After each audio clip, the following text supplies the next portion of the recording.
కారణం ఏంటంటే ఈ రోజుల్లో రోజు రోజుకి లివర్ ప్రాబ్లమ్స్ పెరుగుతూనే ఉన్నాయి తప్ప తగ్గడం ఏం లేదు. సో దానికి సంబంధిత వ్యాధుల కోసం అప్డేట్ ఏమి జరుగుతున్నాయి, రోబోటిక్ సర్జరీస్ ఎలా ఉన్నాయి, లివర్ ట్రాన్స్ప్లాంట్ విషయాలన్నీ కూడా తెలియపరచడానికి ప్రముఖ డాక్టర్ లలిత్ కుమార్ గారు ఉన్నారు. Is belongs to Malakpet Yashoda hospitals అండి. మిగతా విషయాలు వారిని అడుగుతారని తెలుసుకున్నాం. నమస్తే. Surgical gastroenterologist and liver transplant surgeon. Bhadra గారు చెప్పినట్టుగా లివర్ ప్రాబ్లమ్స్ చాలా పెరిగిపోతూ ఉన్నాయి. ఆల్కహాల్ వల్ల కాకుండా non alcoholic fatty liver disease అని కూడా, అండ్ మిగతా వైరల్ హెపటైటిస్ కానీ డ్రగ్ ఇండ్యూస్డ్ కానీ వీటన్నిటికి సంబంధించి లివర్ ప్రాబ్లమ్స్తో వచ్చే పేషెంట్స్ ఎక్కువగా ఉన్నారు. అండ్ వాళ్ళకి దాని ట్రీట్మెంట్ ఆప్షన్స్ ఏంటి అనే దాని మీద కూడా ఎక్కువగా అవగాహన లేదు. ఎక్కువ ఎస్పెషల్లీ రిమోట్ ఏరియాస్లో ఉండే పేషెంట్స్కి దానికి సొల్యూషన్ ఏంటి, ఏం ట్రీట్మెంట్ ఆప్షన్స్ ఉంటాయి, లివర్ ట్రాన్స్ప్లాంటేషన్ ఎప్పుడు చేయించుకోవాలి, దాని రిస్క్స్ ఏంటి, బెనిఫిట్స్ ఏంటి, ఎవరు డొనేషన్ చేయగలరు, డొనేషన్ చేయలేని డోనర్స్ లేని వాళ్ళ పరిస్థితి ఏంటి, వీటన్నిటి గురించి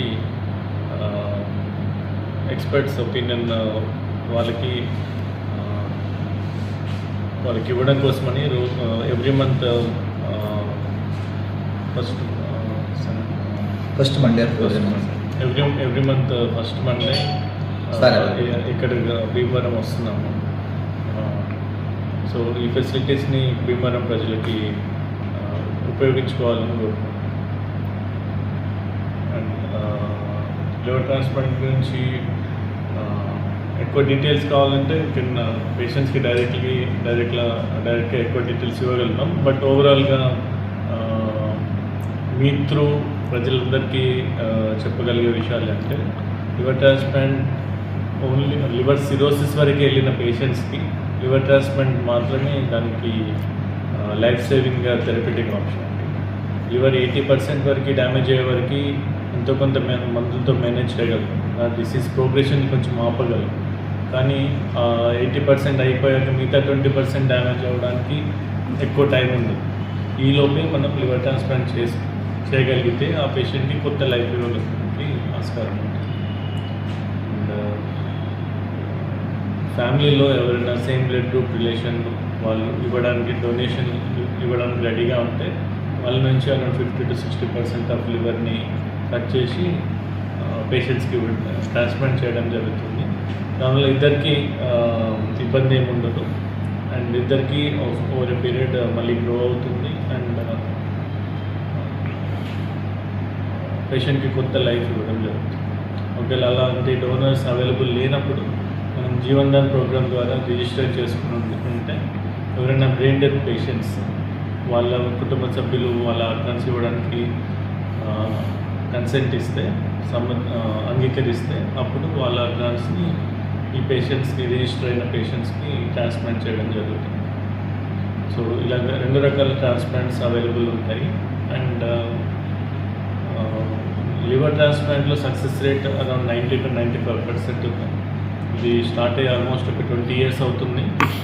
సో స్టార్టింగ్లో రిజల్ట్స్ బాగాలేకపోయినా ఇప్పుడు కొత్త technologies, surgical techniques and transplant anaesthesia, critical care సపోర్ట్తో రిజల్ట్స్ చాలా వరకు ఆల్మోస్ట్ అన్ని సెంటర్స్లో చాలా బాగా మెయింటైన్ అవుతుంది.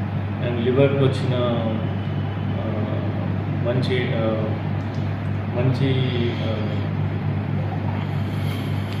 విషయం ఏంటంటే లివర్ ట్రాన్స్ప్లాంట్లో మనం వాడే ఇమ్యూనోసప్రెషన్, లివర్ ట్రాన్స్ప్లాంట్ తర్వాత ఏ ట్రాన్స్ప్లాంట్ అయినా ట్రాన్స్ప్లాంట్ తర్వాత పేషెంట్కి ఇమ్యూనోసప్రెషన్ మెడికేషన్ ఇవ్వాల్సి ఉంటుంది. మిగతా అన్ని ఆర్గాన్ ట్రాన్స్ప్లాంట్స్ కంటే లివర్ ట్రాన్స్ప్లాంట్లో అది చాలా తక్కువ ఉపయోగించడం జరుగుతుంది. అండ్ రిజెక్షన్స్ రేట్ అనేది కూడా చాలా తక్కువ ఉంటుంది లివర్ ట్రాన్స్ప్లాంట్లో. అందుకని సక్సెస్ రేట్ ఎక్కువగా ఉంటుంది. సో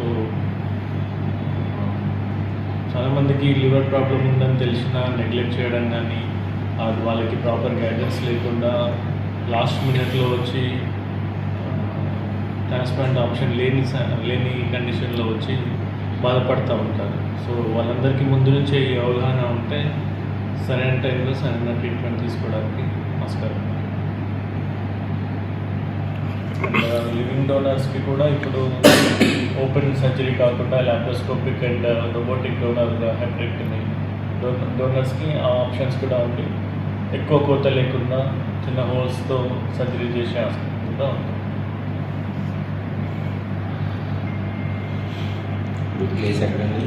భీమవరంకి ప్రతి నెల మొదటి సోమవారం Vinay ENT hospital JP road భీమవరంకి వస్తున్నాను అండి. మార్నింగ్ 10 to ఈవినింగ్ 5 వరకు అవైలబుల్గా ఉంటాను. So liver patients especially gastro and liver related patients ఎవరైనా అక్కడికి వచ్చి సంప్రదించవచ్చు. అండ్ మెయిన్గా prevention is better than cure అంటాం కదా. సో లివర్ డిసీజ్ వచ్చాక ఏంటనేది నేను ఇప్పటివరకు చెప్పాను. బట్ రాకుండా తీసుకోవాల్సిన జాగ్రత్తలు అంటే మెయిన్గా ఇందాక చెప్పాను reasons: alcohol and non alcoholic fatty liver disease, viral hepatitis. So ఇవన్నీ రాకుండా ఏం చేయాలి అంటే ఆల్కహాల్ అంటే ఆబ్వియస్గా ఆల్కహాల్ కంప్లీట్గా ఆపేయడం, అట్లీస్ట్ తగ్గించడం. ఎవరైనా మంత్లీ వన్స్ అలా తీసుకున్న వాళ్ళకి నేను చెప్పిన ప్రాబ్లం ట్రాన్స్ప్లాంట్ చేయాల్సిన అవసరం ఏమీ రాకపోవచ్చు. బట్ డైలీ రెగ్యులర్గా తీసుకునే వాళ్ళకి డెఫినెట్గా అవసరం వస్తుంది. సో ఆ హ్యాబిట్ని తగ్గించుకోవాలి. అండ్ ఆల్కహాల్ లేని పేషెంట్స్ కూడా ఈ మధ్య కాలంలో చాలా పెరుగుతున్నారు. అది మెయిన్గా oil food, fatty food intake వల్ల. Non alcoholic fatty liver disease అంటాం. ఇనిషియల్గా ఈ మధ్య అందరూ ఫ్యాటీ లివర్ అనేది కూడా చాలానే అవగాహన వచ్చింది. బట్ దానికి మెయిన్ రీజన్ కూడా ఫ్యాటీ ఫుడ్ ఇంటేక్ పెరగడం వల్ల, జంక్ ఫుడ్స్ చిన్నప్పటి నుంచే జంక్ ఫుడ్స్ ఎక్కువ తీసుకోవడం వల్ల లివర్ డిసీజ్ వస్తున్నాయి. అండ్ సేమ్ ఆల్కహాల్ ఎలా డ్యామేజ్ చేస్తుందో లివర్ని, ఈ ఫ్యాటీ ఫుడ్ కూడా అలాగే డ్యామేజ్ చేస్తుంది. అండ్ అది కాకుండా వైరల్ హెపటైటిస్, బ్లడ్ ట్రాన్స్ఫ్యూజన్ వల్ల కానీ, సెక్షువల్ డిసీజెస్ వల్ల కానీ వస్తూ ఉంటాయి. వాటికి సంబంధించిన జాగ్రత్తలు కూడా తీసుకోవాలి. అండ్ కొన్నిసార్లు హెపటైటిస్ E అండ్ E అనేవి కంటామినేటెడ్ ఫుడ్ వల్ల వస్తుంటాయి ఎక్కువగా రైనీ సీజన్లో, ఈ పానీపూరి వీటి వల్ల కూడా. సో బయట ఫుడ్ తీసుకునేటప్పుడు జాగ్రత్తగా ఉండాలి. ఇంట్లో ఫుడ్ అయినా కూడా హైజీన్ మెయింటైన్ చేస్తాం. అండ్ సార్ దీని లక్షణాలు ఎలా ఉంటాయి సార్? ఫస్ట్ 80% నుంచి దీని లక్షణాలు ఎలా గుర్తించాలి? బేసిక్గా వేరే ఏ ప్రాబ్లం అయినా మనకి ముందుగా గుర్తించడానికి ఈజీగా ఉంటుంది. బట్ లివర్ ప్రాబ్లం నేను చెప్పినట్టుగా ముందు 80% డ్యామేజ్ అయ్యేంత వరకు పెద్ద లక్షణాలు ఏవి కనిపించవు. అది నెగిటివ్.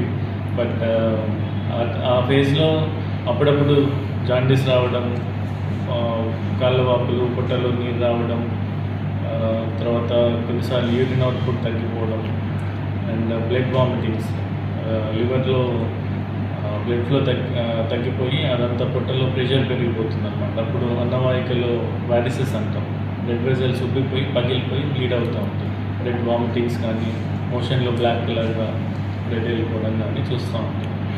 అండ్ కొన్నిసార్లు బ్రెయిన్ కూడా ఎఫెక్ట్ అవుతుంది. ఇవన్నీ యూజువల్గా లేటర్ ఫేజ్లోనే 80% డ్యామేజ్ అయిన తర్వాతే తెలుస్తుంటుంది.